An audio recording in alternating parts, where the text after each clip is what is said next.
All big changes start with a swift kick in the ass. Join the journey of John Curren as they make conventional thought bend over and take a boot to the keister. Warning, listeners may notice a force equal to or greater than needed to get your ass moving. A swift kick in the ass. Living life on your terms. Welcome to another episode of A Swift Kick in the Ass. I'm your host, John Curren, and with me today, I have Jonathan D. Harrison. Now, he might be known as John D. Harrison as well. So we have a man of many different names, and you're going to see many different avatars. Ooh, they weren't expecting that one, were you? Because John or Jonathan or whatever name he goes by, he's not only a professional, he's not only a TEDx speaker, he's not only an author, he's also a gamer. And I think you've really done a lot of research into gamifying life, really. But you know, a lot of people these days, they have nine to five jobs, and are perfectly happy doing that. I think now, just to be transparent with the listeners, I met John or Jonathan. I think I was introduced to you as uh, back. I think it was back in 2013 or 2012. Um, Glossinger. Yes. There was a lifestyle design conference, and my former co-host, Tom Stewart, rest in peace. He and I went to that conference, and that's where I met you. So I've Yeah. actually known you. You know, I've been following you for a while now, and I find it, it's just really interesting because Tommy was actually the gamer, but he and I spent many, many hours up at the 7-Eleven putting our quarters down. And so, I guess we'll just first get into etiquette. If you're playing a game and you're just jamming on it and someone comes up and puts a quarter down, do you challenge them or you just give it up? Yeah. I mean, that's old arcade rules. So we have to be careful. We're dating ourselves there, right? Because arcades, where they exist today, there's no quarters. They all are using these like swipe cards that you Yeah, buy, and no one really kind of that's comes true. up and puts their swipe card up there. So this is unfortunately an etiquette question of the past. But yeah, if someone comes up and you've got a head-to-head or even like a side-scrolling co-op game, and someone else puts their token or their quarter up, that means when your turn is up, when your life or your current effort is ended, it's their turn. Or if they're coming up to play, they're next in line. So, winner Yeah. stays, loser pays. But in this case, it's the new challenger that steps in.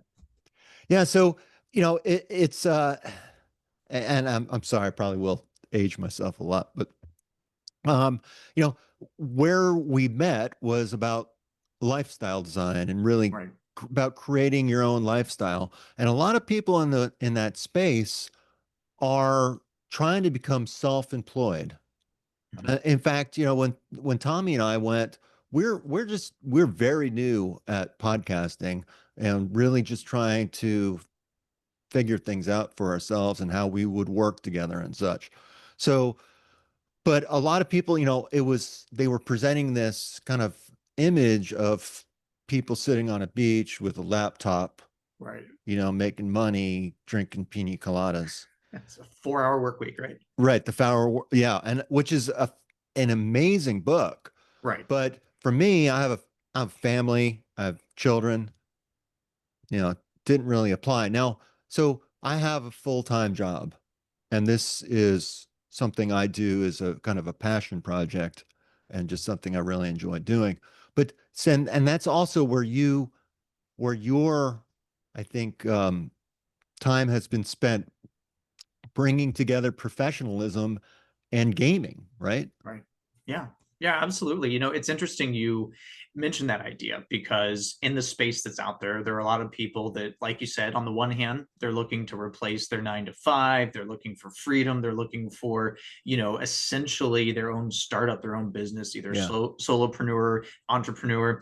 But then there are others who are content with their day job or see that as a way to pursue these other side things. And for me, that's always kind of been the case. I love my day job. I love what I do. I'm fully in 100% for Yeah. what I do, which is I lead a learning and organizational development department. So we do staff training and leadership development and a lot of great things that I really Yeah. enjoy.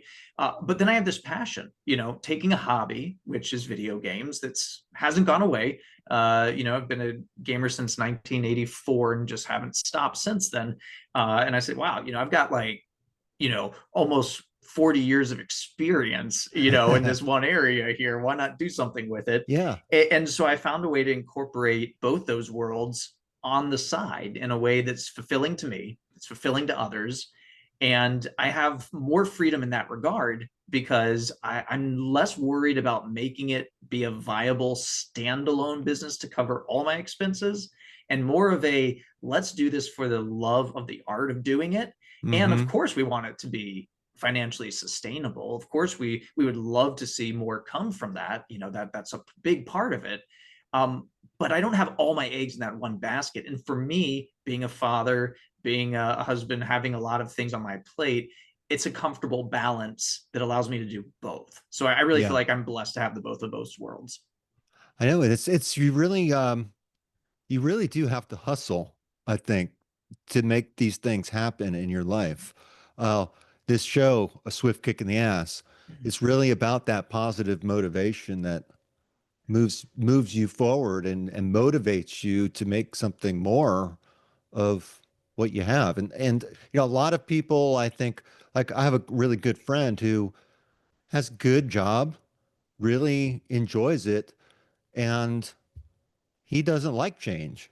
He doesn't want to change. He's deeply, engrossed in his job. He's challenged by it. Um, he doesn't see any, need to try to make any more money out of it, but he's just trying to improve his life. And that's what I kind of see what you're doing is you're kind of gamifying making a game out of it. I did that with my financials. My wife and I were in debt, and I'm paying my bills and I'm trying to get ahead. I'm trying to pay those down, but we have a laundry list of things that we need. So I kind of wrote it down. I wrote down the list. What do I want, and how much do I think it's going to cost?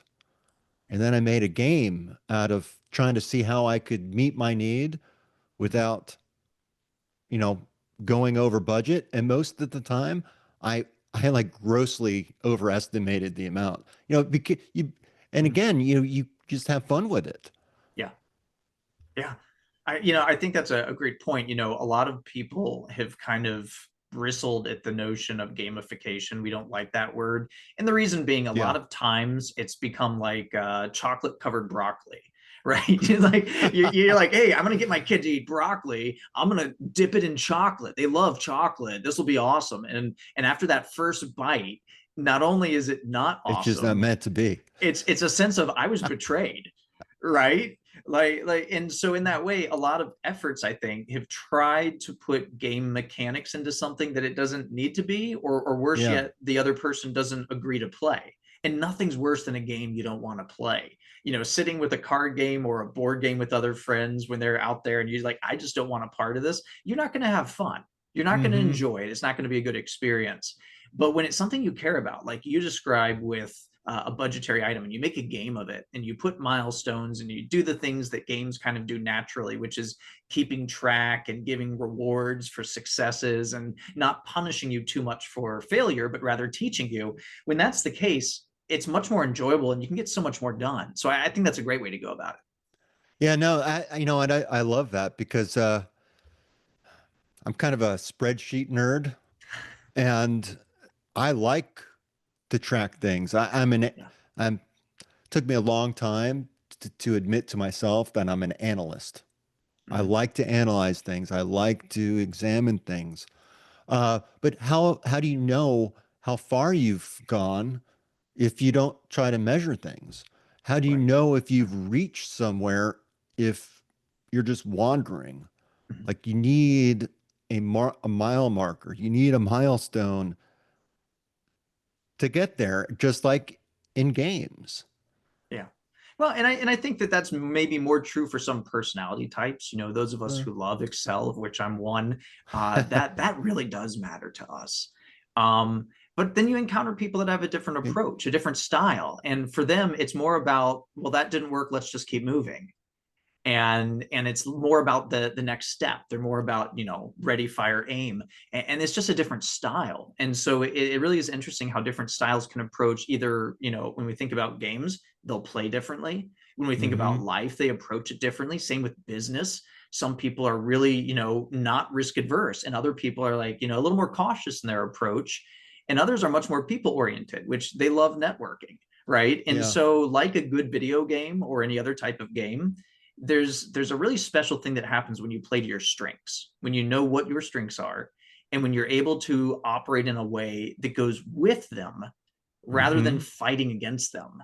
And Yep. so, you know what, if you're not a spreadsheet person, I'm not saying you have to be. I love them. You and I know how great they are. Yeah. But for someone who's not going to use that, that's going to be a source of frustration. Maybe that's where you bring in a partner, a friend, a teammate, right? That's what you do in video games. You have a party member that does a different thing than what you do, and Yeah. you complement each other. So that's the sort of lessons I think we can learn from games. And that's why I get really excited, because we see it work in a safe area. We can apply it outside of the game. It works outside too.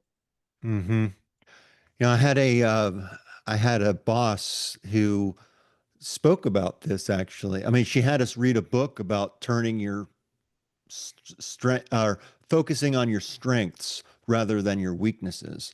Yeah. And really taking I think I forget the name, was it a Rand Rand study or something? I forget, but I'll have to look that up.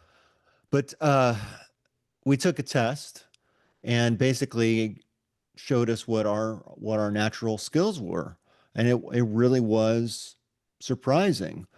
And then apply, I think what the takeaway from the book was is that our educational system is designed to focus on our weaknesses and Mhm. strengthening our weaknesses, and that was wrong. That's wrong, according to the book. Um, it was more, life should be about focusing on strengths and building that strength into something much more powerful and then using that to your advantage. Yeah, yeah, and I strongly believe in that. I actually have like a three-legged model that I like to Okay. use with that. You have your talents, right, which are what Okay. you're talking about. Those are your strengths. What are the things you feel naturally good at? You're great at those things. They come naturally to you. Other people look to you and say, "Wow, how'd you do that?" And you're kind of like, "Well, I don't know. It's just how I look at things." Those are strengths. You focus on those absolutely. When it comes to skills, you want to focus on things you don't yet have. So skills are Mm. separate from talent. Skills would be like, how do I edit a video? Or what about this piece of software? How can I use that to enhance my talents? And then the last part hmm of that three-legged stool is character. And character is where you focus on your weaknesses. If I'm not particularly good at keeping my word, that is absolutely something I should work on, and not just tell other people, oh, you know what, I'm just not good at doing what I say. Just excuse that. That's not my strength. Like, no, when it comes to Yeah. character, we focus on weakness. When it comes to talent, we focus on strength. And when it comes to skill, we focus on what will enhance those talents we already have. And that's kind of like how I like to look at it. Yeah, it's interesting because I'm very interested also in stoicism, Mhm. and that focuses on character development. Yeah. You know, learning patience, persistence, trying to, be, I guess, be clever. All those character traits, Mhm. I mean, are useful in gaming, I think. But they can be applied in the real world. Um, but I was thinking as you're speaking about how there are certain people that you don't want to play games with. Mm. They cheat, Right. you Yeah. know, Yeah. They cheat or they lie, or it's just not, or they take like Monopoly way, way, way too seriously. Right. Actually, that's probably a true test of uh like character, is like, can you make it through a Monopoly game together? Yeah. Because that really does bring out a person's character, and it's just a game, Mhm. or is it? Well, yeah, yeah, it is until it's not. I have a friend that's once made the claim with like the head-to-head fighting games where you're playing a video game, you're competing against another person one-on-one. And they made the point that if they reached over on a console and unplugged the other person's controller back when they were wired, if they disconnected the other person's ability to fight back, that's the same as winning, right? Because Yeah. I Right, won, right, right? right, You right. you can't do anything now. I unplugged you. There are no And that was rules, a right? strategy. Like I don't need in-game strategy. I'm doing this whole meta strategy thing. And we do What? run into that. We do run into people that think that way, and it's something to be mindful of, to be aware of, because it can catch us off guard on occasion. Yeah. But I think then you can adjust the way you're playing the game Right. as well. Yeah. I've been in corporate America for a long time. I'm not going to date myself again, but a long time. And what I've learned is that you, in some ways, it is a game. Just corporate survival these days.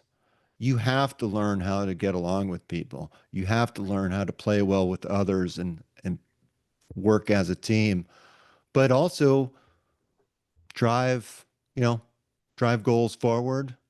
And I think the more effective you are at that in an organization, I mean, the more successful you're going to be. Um, and picking up those skills, as you said, along the way, developing those skills, being in a work environment gives you a lot of opportunity to do that. Now, I see that with younger workers, and I was there too. I didn't have the skill base, was much more open to opportunities. I mean, that's why I live here in Virginia. I mean, I was tired of Georgia. I wanted to get out. So took that as an opportunity. But, Yeah. again, it is a game, and it's not a game, but it But is how you play it. it is, and when we approach things, when we think about a video game, we approach it differently. One of the things that video games are really good at is giving us Mm, hope. Because whenever you're playing a game and you encounter a door that's locked, the first thought is there's got to be a key somewhere. I'm going to yeah. find that key and I'm going to get through this door. And then when we're in the real world, if you will, if we're in work or if we're in opportunities, we're seeking to grow a business or launch some sort of effort, and we encounter a locked door, we think, well, that's it, right? And we don't always have that same level of hope that, oh, locked door, that means there's a key. This means Hmm. adventure. Let's go find that key, right? And so what I try to do is I try to help people that play lots of video games and have learned those sort of patterns in the game, which is you take personal accountability, back to character traits, right? We Hmm. take responsibility. We have grit, we have determination, we have persistence, perseverance. We have these human skills, as I like to call them, which, by the way, these are the same skills that are more important than ever with AI showing up. These are things that are uniquely human, and we need them. Critical Yes. thinking, adaptability, flexibility, creativity, innovation. These are all things that video games force the users to do. But then we stop and we walk away from the game and we say, well, this is different. This is real life. And my argument is it's not that different. And what leads to success in a game can lead to success outside in the real Hmm. world, especially these things that we think about character. And when you mention people entering the workforce, that's especially true. Because you're right, you don't have the skills when you're starting out. You haven't developed them yet. You don't have the full understanding of your talents or the ability to flex them in that context, but you do have character. You can be reliable, you can be a hard worker, you can be Hmm. persistent, you can be a good worker with other people and celebrate them and lift them up. And that's Yeah. where you have a tremendous opportunity at any stage in your career, but especially starting out. Yeah, no, I think that's good. It's just very interesting, especially as I look back, on my career. But yeah, you have to be open and be willing to learn and play the game. Yeah, And as you play the game, maybe you learn that that's not the game for you, absolutely. and that's okay. You find another game, and then you think, oh my gosh, this is amazing. Never want to stop playing it. And work becomes fun. And I mean, it's not work. It's a game, really. Yeah.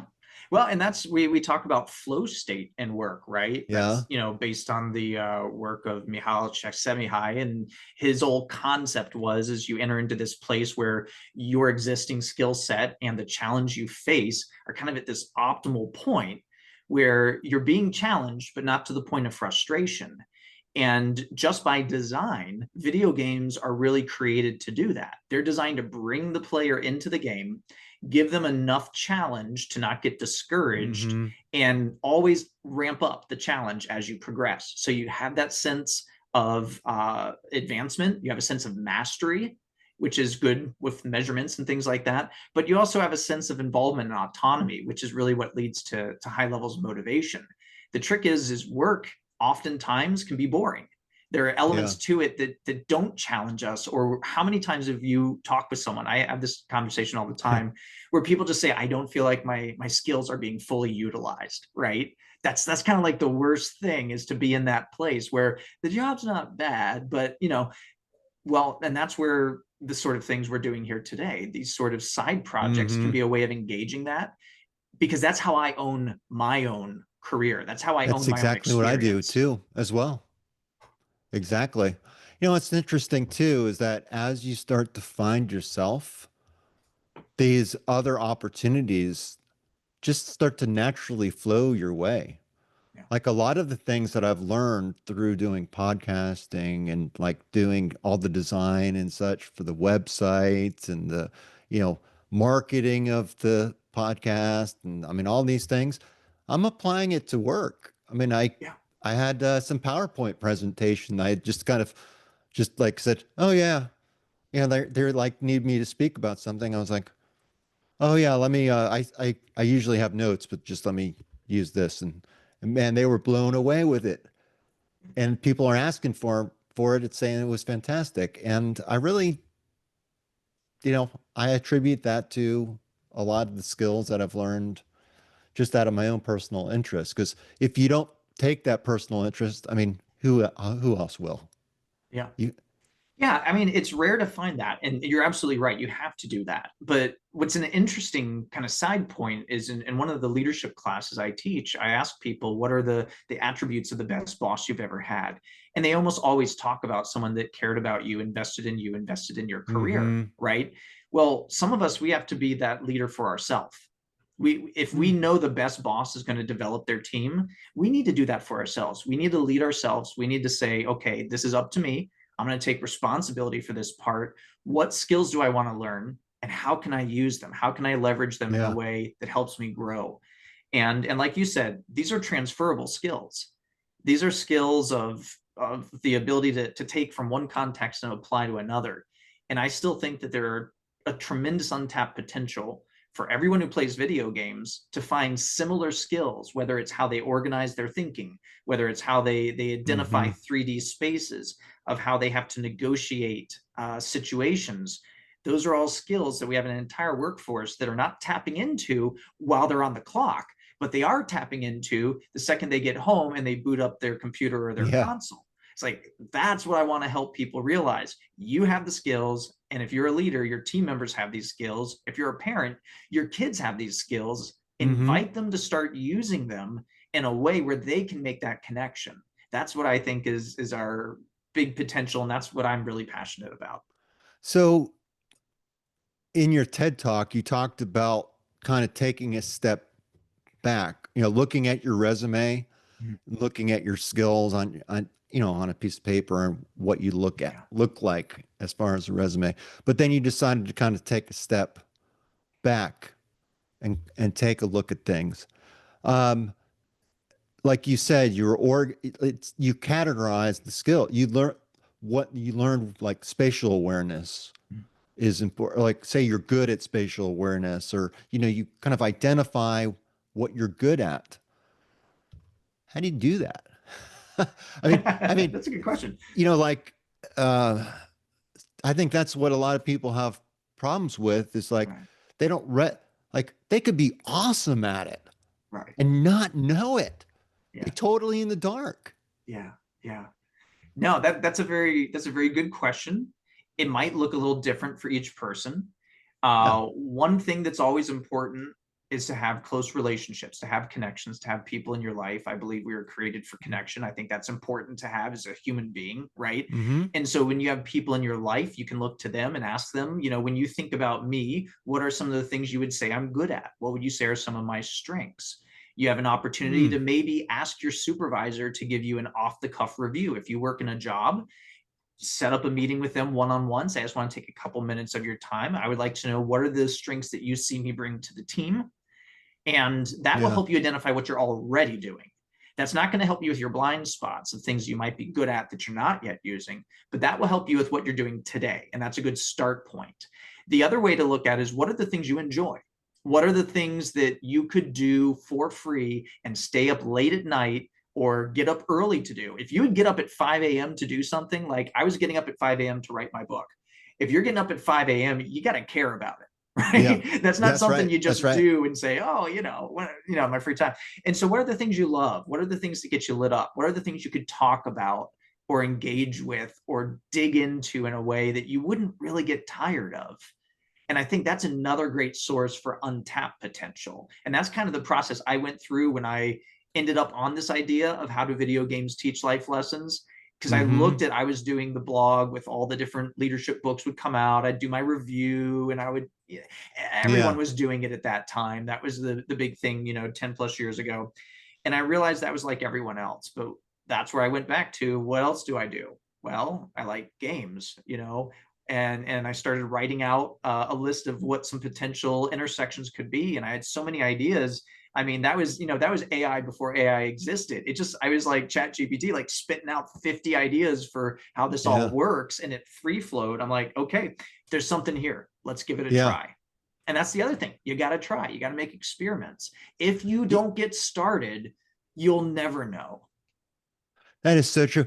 I have to say something too. Like I can just imagine some of the listeners uh here thinking, oh, he's saying go to my boss and ask ask him questions. That's just going to give me more work, you know. But and I get that because I think that too. I'm like I don't want to interact with my boss at all. If I don't have to, the more distance I have, the better. But in this case, you're doing this for personal reasons, really, that are going to pay off for you, not not just at work, but personally. And that's actually why you're doing it is so that you can learn what your strengths and your skills are. Because really, that was the question that we're trying to answer is like, what are your skills? A lot of people don't recognize them or value the skills that they have.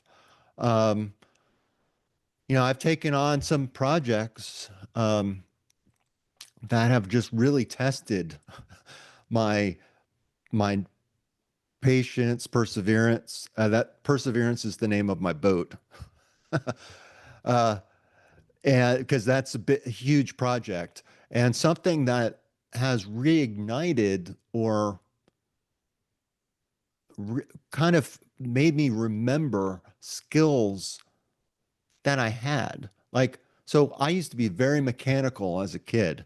I was always taking my bike apart. I was painting it, I was putting parts on it, building go-karts with my friends. We're building ramps, we're just building forts. We're doing everything, right? I lost that along the way as I grew up. Mm-hmm. I forgot that I had Yeah. those skills and I tried to be an adult. Mm-hmm. And I'm kind of putting it in quotes because I tried to pay my way out. Yeah. But you can't pay your way out of everything. And I had to take on this boat. I've learned so much about it, but it also remembered what a base of knowledge I had to begin with. So I Yeah. was underestimating my own value. And now I know this boat like back of my hand, and I'm about ready to go cruising. And it's opened up this whole other world for me now. And I'm hoping that that's what the listeners will get out of this, episode is that hope, hope and dreams. I really feel America has actually lost their ability to dream. The American dream has changed because we have changed. Our dreams are different than they were back in the 1950s. Um, but I think it's important to have dreams, and playing games gets pretty serious. I think you should be kind of serious about playing games. It's a serious thing. Having fun and adventure and challenge and everything that you get out of playing a game and reward and confidence. I mean, there are so many good things that come out of approaching life like a game and just realizing, taking it for what it is. Oh, I have so many directions I want to go with this in I love response it. to that. That's so good what you're saying there. There's a couple things I would say. Um, Too many of us just we need to recalibrate our dreams. We've lost that hope and we haven't pitched our dreams big enough. They should be intimidating, they should be scary, but they should also be actionable, right? When I think about it, if you're not a gamer, never too late to start. One of the people I interviewed in my book, she's about to turn 90. They call her the Skyrim grandma. Her name is Shirley Curry, and she actually has a YouTube channel where she calls her viewers her grandkids, and she narrates while she plays through a game on a live stream. And she started back when she was 70 something. She's almost 90. I wonder if my daughter watches her. She's awesome, and so it's never too late to start, right? If she can start. The other thing is that if you're only playing games, you need to stop that because there's a real world out there where you can have those experiences and have a richer experience and expression of that. One of the big games that came out this year was called Clair Obscur Expedition 33, and it was made by a French team of about 30 to 40 individuals. It's blowing up the whole gaming world Okay. because it's this beautiful game. It's from France, very French inspired, a lot of French visual aesthetics to it. Made by a small group of passionate people, and it's competing with a lot of the big names. It might be game of the year, but I Well, played this game just after getting back from a trip to Paris. And so, having been in Paris and standing underneath the Eiffel Tower and being in the cafes and then seeing something similar in a game world represented just gave a richness to life. yeah. And so, whether you're playing a lot of games or you're not playing games, explore both sides, try it out, add richness, add fullness. And that's just something I wanted to share because there's a lot of free games out there you can play. And if maybe a game's not for you, go on YouTube and search for a video game playthrough. And you can just watch someone else do it and listen to them talk through the experience and just see what you Hmm. get out of that. It might do nothing for you. But then again, it might be something new that you say, hey, this is interesting. I want to learn more. And I think that's the sort of open mindedness Yeah. we should embrace at any stage in our life, even if we're 90 years old. Yeah. I love it. So I want to talk a couple things because I have a 14-year-old son who is a gamer. Mhm. He has a Steam Deck, Okay. and I want to ask for advice on him, but I want to make sure that the audience knows that you have a new book coming out, and I want to make sure that I plug this adequately because I want to give you as much, exposure about this as I possibly can. You have a couple of books out, um, and just check out. They're all on Amazon. Yeah. Um, Go to, johndharrison.com and check his website out. Um, I mean, this is a very interesting guy, and he has a lot to offer. Especially if you are a gamer, it might help. Really might help your life a lot. I'm gonna be very honest here. So I'm a I have played games before, and what I found is like I played Doom 3 Mhm. and I became obsessed with it. And like I have to play it. I get so driven. I have to play it through completion, and I get obsessed with it. And that's why I have to be very careful about the games that I take on, because I mean I play words with friends. uh, Yeah, you know, that's what I do every day. But like going on playing Doom, oh my gosh. And I mean, I'm loving it, you know, but I get right. obsessed and it Yeah, becomes like yeah, my life, and I just can't do that. Not at yeah, this yeah, point. for Maybe, sure. you know, maybe when I'm 90 years old, I'll add that to my YouTube channel. There you go. Yeah, it's a challenge, right? Because games are designed to engage. And for some of us, they can become incredibly Yeah. engaging. And so, at this stage of my life, I've had to learn to set personal boundaries and time limits for that sort of thing. And that's good too, because Yeah. you mentioned you have a 14-year-old, so do I. It's about role modeling. It's a chance to talk with them about it. I love sitting down with my son and talking about, well, what are you playing? And what do you think about the game, and how do you apply that to your schoolwork? And so we can kind of build Mm. those sort of conversations. I try to get him to play my old games. He really hurt me the other day. He said, "Dad, that game's from the 1900s," and I wanted to like argue, and I'm like, "Oh wait, 1997 was the 1900s." So I guess he's right. But he's been open to it, but he likes the newer stuff, and so And the but there's technology opportunity is to talk. Yeah. so advanced now, Oh, especially sure. with the use of AI. Right. It's the graphics are amazing. I mean, like you said, Mhm, being in mhm. Paris, and like I guess when you're explaining that, I was thinking about how someone might read a book and get a vision, but when you're playing a game, you're really immersed in that environment. So to take it from the game, you know, from the screen or VR headset or what, I mean, Yeah. my son has that too. And it's so funny to watch him when he's playing.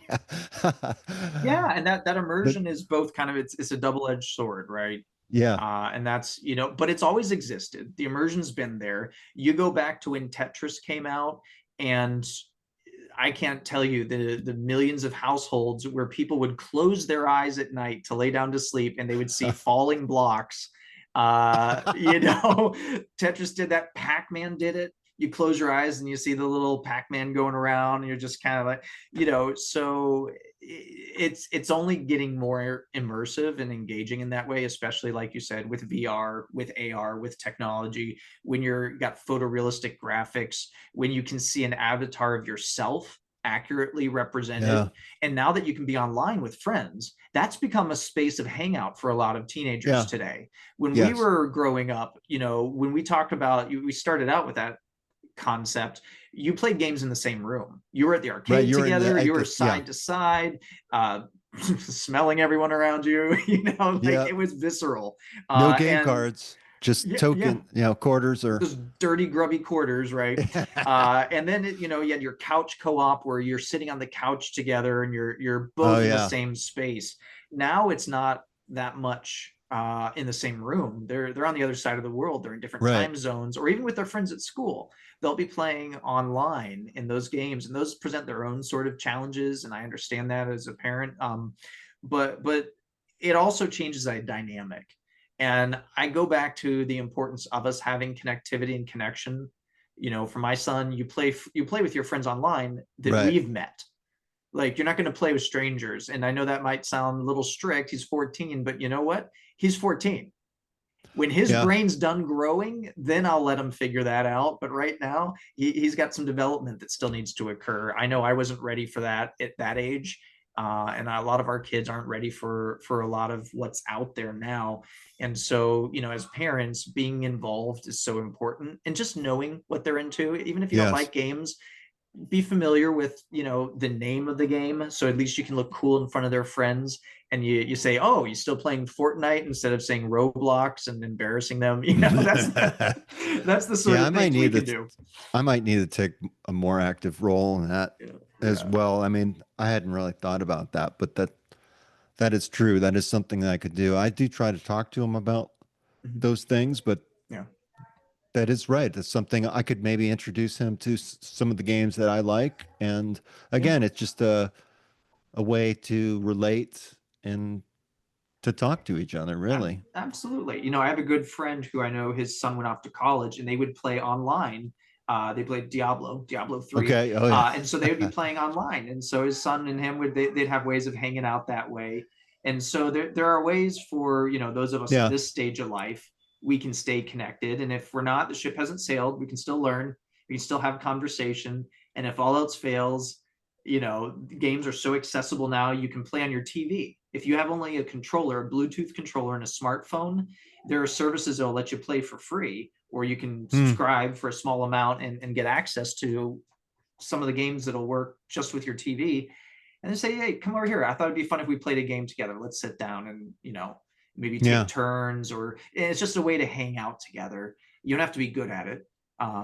It helps if you are, but Yeah.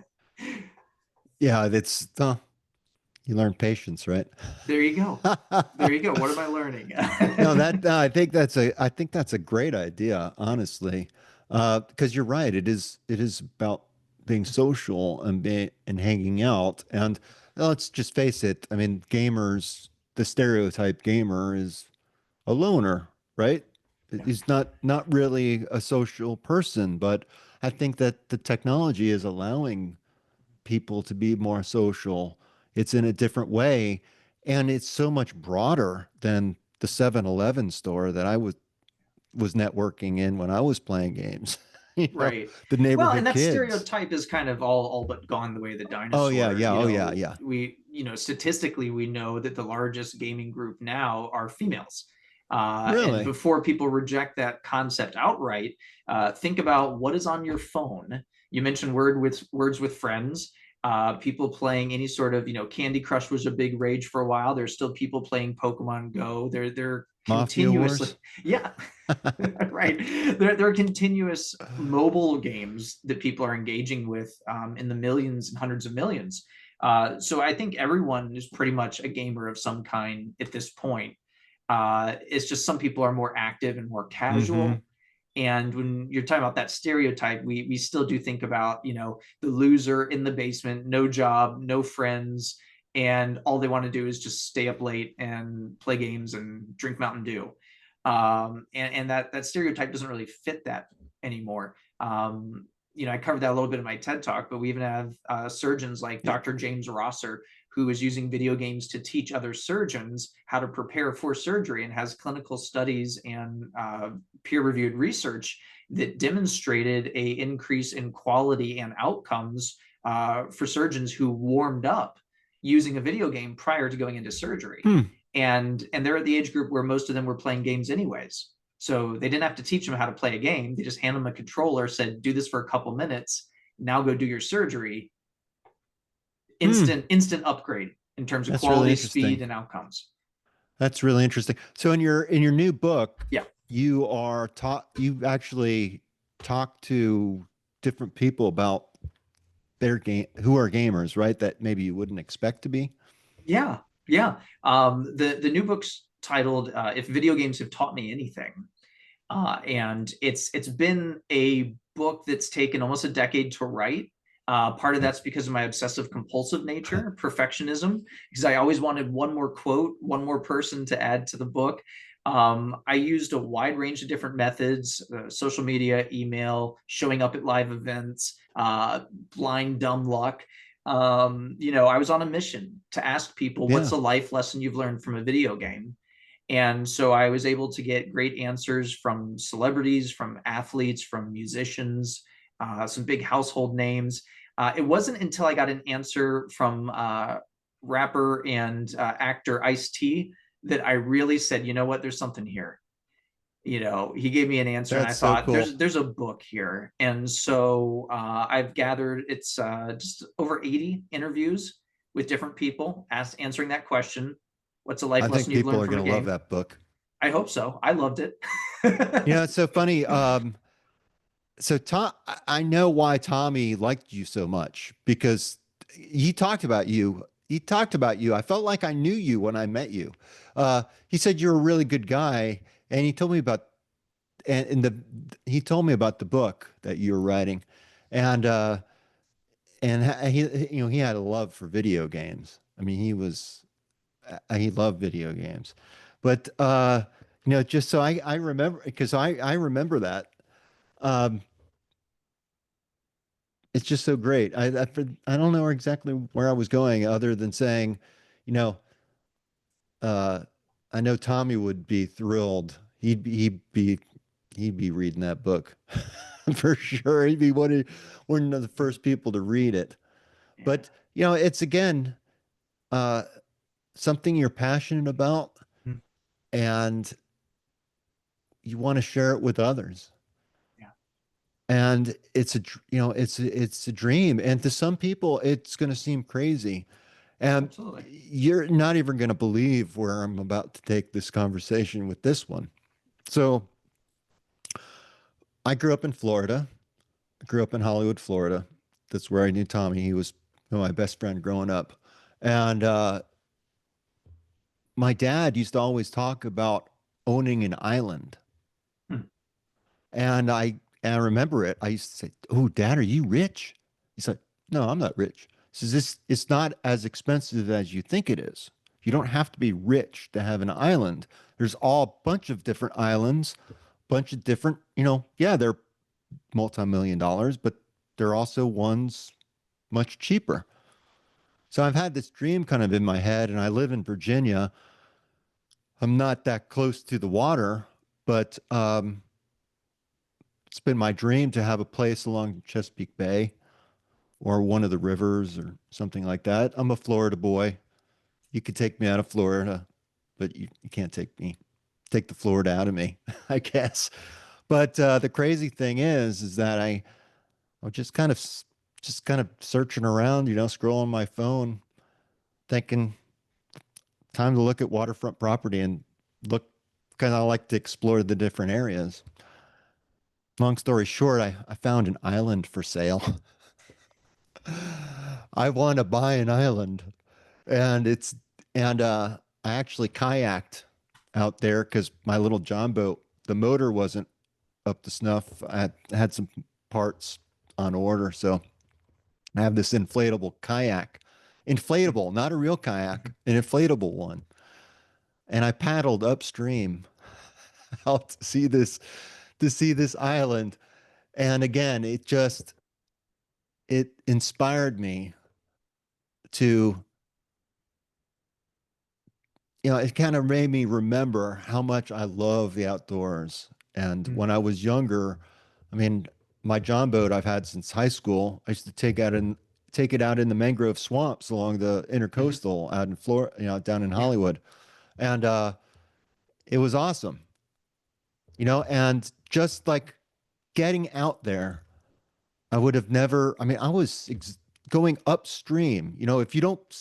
If you stop paddling, Yeah. go backwards. Right. So it was a couple miles. I was really regretting it. And I thought I'd have a good shot, come easy way coming back, but I Yeah. stayed a little bit too long and the tide changed. Oh So it was no. upstream both ways. Great. So even with that Mhm. challenge, I walked away feeling great. Mhm. Um, Sore the next day, but great. You, People need to find just you can reignite your dreams in the strangest ways, I guess is what I'm saying.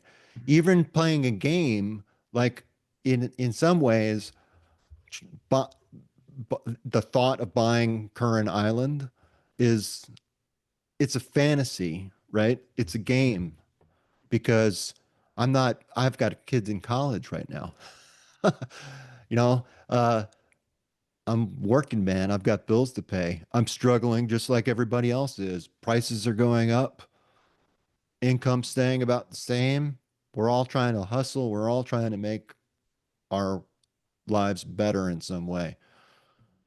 But see, that actually inspires me even more to get this island Yeah. because I'll be documenting it all the way. And it has a log cabin on it that's 3 walls because a tree fell on the back. So I'm gonna have to repair it. So it's an abandoned island. Yeah. So I'm just imagining putting that on YouTube and people will love it because it's really kind of crazy, but it's awesome because my friend, my son is 14 Mhm. and like, he doesn't know these things. Like you said, getting out there in the real world Mhm. and applying the skills that you learn, Yeah. that that's really what it's all about. And skills can never be taken away from you. Right. Yeah. Yeah, So, it's so funny you mentioned that because to me that sounds like a setup for a lot of survival games. There is a whole video game genre which yeah. starts out with basically the equivalent of you paddleboarding to an island, and there's a dilapidated cabin, and you've got to figure out, how do I find resources, how do I make repairs, how do I restore it, then how do I establish myself, and then how do I expand. And Right. that's usually what it starts. There's a And it's real because I'm kind yeah, of that's exactly where right. my mindset is. Yeah. Can I build a house on it? Hmm. I mean, that's one of the questions. Yeah. And the answer is probably not. But But maybe. because it's in a maybe. Stay tuned. We'll see that on the video. Yeah, you'll Can see a it in house the be built? yeah. Can it be? I don't know. But again, and it's really, this is the reason why I bring it up. It's it seems so ludicrous. It seems Mhm. so like such a waste of time. Mhm. My wife thinks I'm crazy about it. I didn't expect that. She's seen my crazy side, but the response from my other friends and family have been amazing. In fact, Mhm. some are like, I'm ready to partner up with you. So maybe this is going to become real. I don't know, but every day, I mean, there were nights where I couldn't even sleep over it. Mhm. I mean, I couldn't even, I could, my mind was just racing, just getting inspired and enthused and excited, and if you have a 9 to 5 job, how many people who just experience that daily grind Mhm. have that feeling? That to me is a blessing. Yeah. So many people are down and don't look forward to going into work, but I will tell you that when you start pursuing personal goals and trying to better your character, develop your character in your game of life, that's man, that can really motivate you in ways that you just don't see until you start doing it. Yeah, and I think that's the big part right there, is start doing it. There are so many, again, going back to what I know, there are Yeah. so many video games that make you do things that sound like work. I mean, for crying out loud, they have simulation games where you're an auto mechanic or you're a chef and you have to go through the process of washing and peeling potatoes in a video game. Like this is, and then wash the Yeah. dishes. Like this is part of, or like we have to undo, all 5 bolts on each wheel to change tires on a virtual car. Like we're we are doing work. A lot of games include things that look like work. Why we stick with them is because it's in pursuit of something beyond what's right in front of us. And like you're saying, that dream, that hope, that this can be Something bigger. more, this can be bigger, or there's a sense of progress, or I'm going to learn a skill, or there's something ahead. Yeah. We have to keep our sights on that, because if like you said, if we're just looking in front of us and thinking, wow, today looks like yesterday, and so tomorrow is probably going to look the same, that is a very hopeless way. And that is a very tough place to be in. And so we need to start trying to picture what it might look like if it was different. And that question, what if, that curiosity Yeah. is what drives exploration in games. What if I ran up against this wall? What if I tried jumping over it? What if can I dig? Can I get someone to help me? There's a lot of what ifs. And a lot of us in our real world, we just accept things as they're given to us. Oh, no, that's the rules. That's what you can do. That's what you can't do. And there are times that we should be asking, well, what if? What if I could? What if it was different? What might I do different? How might I overcome this obstacle in a different way? Mm-hmm. And that's what I would encourage people to do, is if you are hitting up against something like that, start asking that what if question. What might be a better way or a different way of approaching this? And of course, be legal, be safe, but be willing to explore and explore with curiosity. I thought it's funny, as you were walking through that process, that's exactly what was going through my mind Mm. as I was doing this crazy exploration of going to this island. I really didn't know what to expect. I saw some pictures of it, and I just learned enough about it to where I felt like I got to go out there, because no one else can get out there, apparently.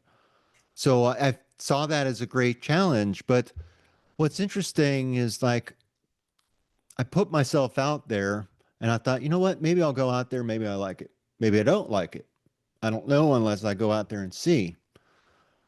And it was challenging to get out there, but I learned so much about myself in the process. And Mm. now that I'm like starting to get more serious, I'm starting to again learn. I'm starting to remember things, skills that I had once, or I learned from my father about researching real estate, going to the county websites, looking up tax records, researching the property so that you can make a proper offer and be knowledgeable about what you're getting yourself into Yeah. rather than, and not doing those things. That would be crazy. Mm-hmm. But you might not reach your goal. Like, this might fall through. Chances are it's going to fall through. But what I've learned in the process and what I've gained in the process, priceless. And there's no going back from that. I mean, it's opened up a door that I'm not closing. I can't find it. But it's just amazing. I think we're running about I think we're about running at the hour, but this time has flown by. And talking about flow, that right there is flow. When you Mm-hmm. get into something and you're so focused, you're so energized that you're not thinking about the time. I Right. mean, hours can pass. Mm-hmm. And what a wonderful way to spend time. I tell my kids this all the time, every minute that you spend unhappy is a minute that you could have spent happy. A lot of times it is a choice, I have to say. Like, I Absolutely. mean, Yeah. um, we, I've learned a lot about myself in this process of this show. But one thing I've learned is that we define our own problems. We also Oh, for create our sure. own problems. Yeah. But you know, if if it's not it may be a problem to me, but it's Yeah. not a problem to you, Right. and there's nothing wrong with that, because we determine what's a problem and what's not. So you can say, okay, it's a problem, shrug it off, let it go, or it is. Well, and Um, I'd like to challenge people on that yeah, word of problem. If you are employed and you have a job description, your job description is simply a list of problems that somebody's paying you money to solve. And so problems are not a bad thing to have. What's bad is when we have Yeah. a problem and we don't have a solution to them. And again, that's where games are good, because every problem in a game has a solution. In life, we need to start thinking that that's true as well. That the problems we face, whatever they are, there's going to be a solution, and we can figure it Right. out if we look for it, if we put in the work, if we put in the effort, if we try something we haven't tried before. If we tried it, it didn't work, well, either it wasn't the right time or it wasn't the right solution, and so let's give it another go, or let's give it a different try, right? So the problem is really just kind of that thing that we've run up against and we haven't yet solved. But it's not without a solution. And I think there are probably some people that need to hear that or be reminded of that, and Yeah. that there are times we have to wait. Another metaphor I use a lot is like in video games, the older ones especially, not so much now. There are waiting screens, loading screens. On the computer, when Mm, you put in the disk, you would have to wait, minutes of time yeah. for it to load up. So what do you do in the loading screens of life? Because life is full of those moments where you're in between that thing you Mm. want. It's a good way to think of it. And so what do you do at the time? You can complain. A lot of people do Yeah. that. You can be miserable and unhappy. A lot of people do that. Or you can say, what can I do in this moment so that when I'm done waiting, I'm ready for whatever's next? And that's, redeeming the time, making the most of those moments. And I prefer that choice because it's about taking action. And even if you're waiting for that big thing, there's actions you can take between now and then to help you in that process. And so I would really challenge anyone listening, if you find yourself in between or you're waiting for that thing, whatever that thing is, what are actions you can take today, even small ones, that will move you closer or make you more prepared Yeah. for that moment? I love that. And I didn't realize that this episode was going to be so therapeutic for me. But, you're talking about a load up page, Mhm. right? I mean, you talk about waiting Right. and think about what's loading. Mhm. What's loading up in your life? And you do have a lot of choices where that's involved, what you could bring in and you can wait for. You know, this island, the crazy abandoned island idea, it is a loading page for me because, you know, I'm not quite yet at retirement age, but so I don't have the financial liquidity I need exactly to get there. Like I don't have the cash in hand just to pay, out of my pocket. But when I get closer to retirement age, I have some funding available. So, I mean, it's like, and also, how do I position myself in other ways to gather that up? I, I, I had power ups written down. I've been wanting to use that word. Yeah. I got to look for these power ups Yeah. to to to gather the money to put into my basket so I can accomplish my dream. Um, so now it's like you could do this in real life. It's not that where can you find the money? Where can you pick, what, and it's not just money, it's whatever you're trying to gather. What are you Yeah. trying to gather? And where do you go? What do you do? Mhm. Um, some of that unfolds as you walk the walk. Yeah. Yeah, absolutely. And it's interesting you're talking about, taking that action, looking for those power-ups, looking for ways to be more effective, more efficient. Because otherwise, if we're just thinking about things we're waiting for, right? You're Yeah, just that thing's just loading. We just get frustrated and we get that's exactly. impatient, and we miss out on opportunities that are around us. And then when it does get here and the thing arrives, we're all in a bad mood and disgruntled and just Yeah. either entitled, which is like, oh, finally, that took forever. Oh, this isn't what I thought it would be. And we were disappointed, right? Or we look back and we say, what? I really could have done something different with my time while I waited. I wasted so much time. Mm-hmm. And that's a challenge that it's easy to fall into. And we have to kind of be on And, guard against that. and it's easy to feel guilty about that when you're wasted. You're like, think about all that wasted time. And, that I think is the silver lining when you're confronted with death.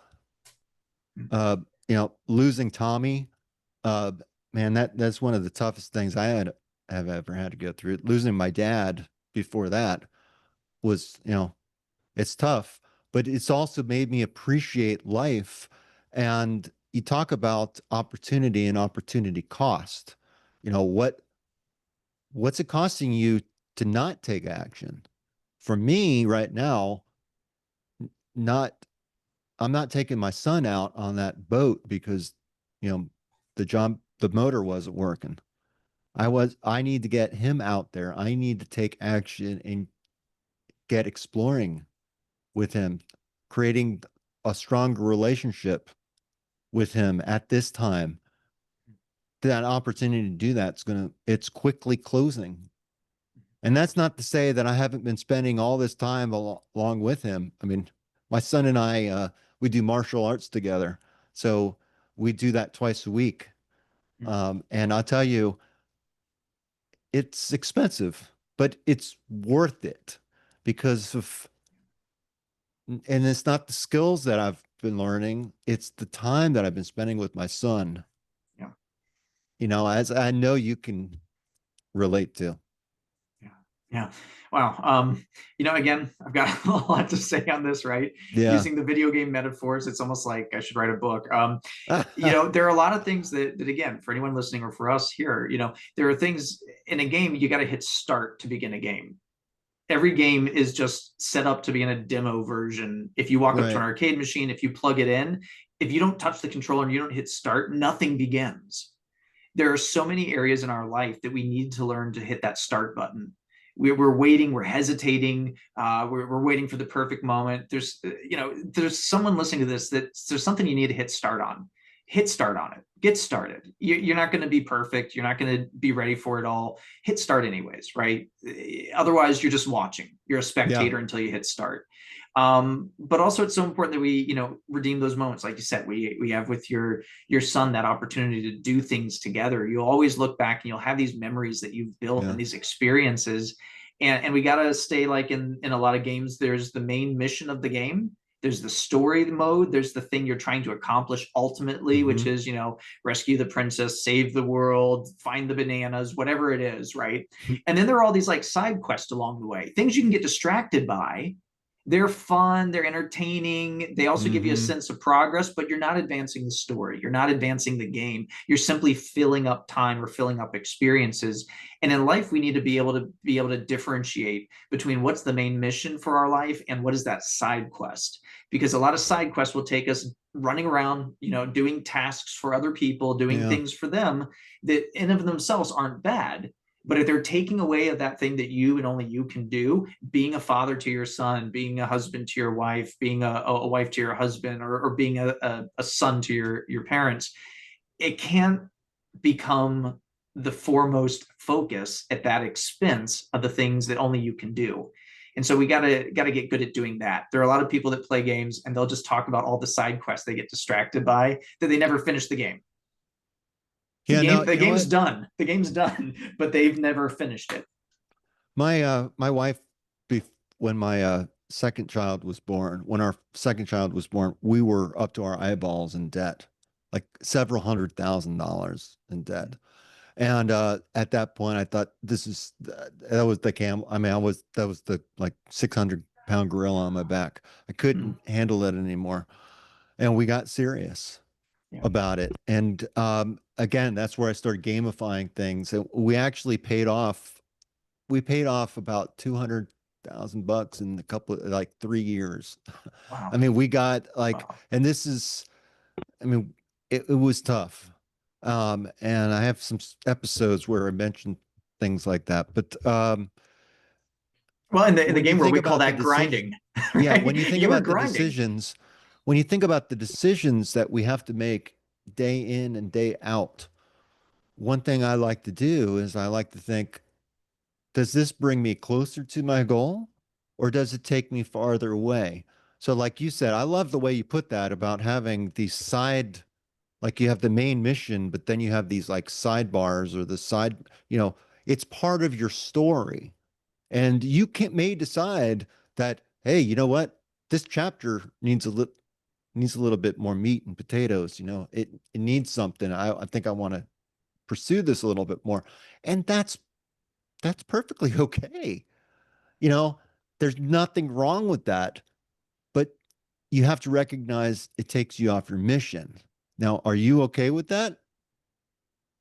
That, you know, that's up to you. It's how you want to play your game.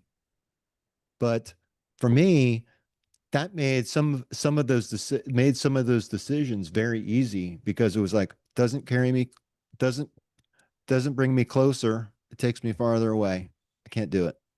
Easy. So yes, so but I realized I could talk and talk. We might have to have a follow-up episode. This is fantastic.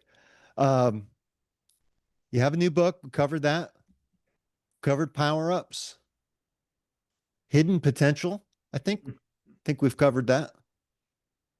Um, any any closing anything to close up and wrap this up for people. Yeah, absolutely. I've got two thoughts. One of them kind of came to me as you were talking about going back to our childhood and the things that we enjoyed. One of the things I did growing up is I would always draw. I would have a pencil everywhere we went and a little clipboard with paper. Didn't have the fancy spiral bound paper. Mine was like, copy paper on a clipboard. And I have a pencil and I would just draw. I love drawing. I would do it all the time. And something happened just, through life. And as I got into my 20s, that's something I set down and I stopped doing and hadn't revisited for a while. And I remember sitting there and asking myself, one of the things I do with people sometimes is I'll ask them, if you're trying to reconnect with something inside of you, think back. When was the last time you felt fully yourself? When did you feel 100% you in a way that you felt like, yeah, that's who I am? And for me, that was when I was drawing. And I realized that had been missing from my life for a while. And so I started doing that again. And in a strange sort of odd way of procrastinating on finishing this book, I ended up doing a coloring book. So I illustrated a coloring book that is also confusingly named If Video Games Have Taught Me Anything. But that's available. I published that It's on consistent. Amazon. It's you know what? I considered it marketing, advanced marketing. So if you search the term, it'll come up. And it was a single page idea. If video games have taught me anything, never give up, right? It's like that Yeah. sort of messaging. And then it had a video game inspired drawing that I did there. And so it's out there for everyone to color. So I always ruined my pictures when I colored them, but I love doing the line art. So I ended up doing that. Point is, go back to your childhood, think about the things you enjoyed. Yeah. That was a great experience for me. It was really fulfilling to do that. And along those lines, I would say something that you and I even talked a bit about earlier, which is this idea of, I think, the greatest works of art exist in people today, but aren't in the world yet. Get them out into the world. If you're a painter, if you're a singer, if you're a writer, if you are a filmmaker, if you are a dancer, whatever it is that you have inside of you, get it out there, take the steps, take that first step, press start on that, get it out there. It's better to have it in the world. It can't help anyone if you hold on to it and wait for the perfect moment.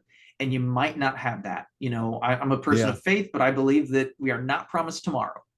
And none of us are. So we've got today. And what are we going to do with the day that we have?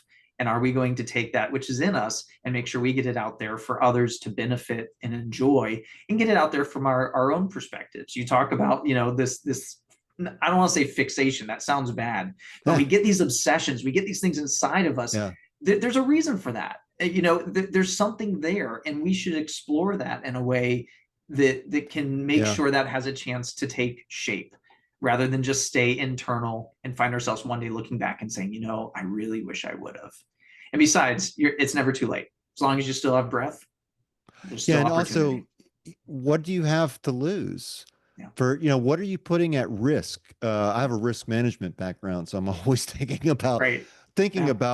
where the risk is. And for me, to go out and look at a piece of property, there's very little risk.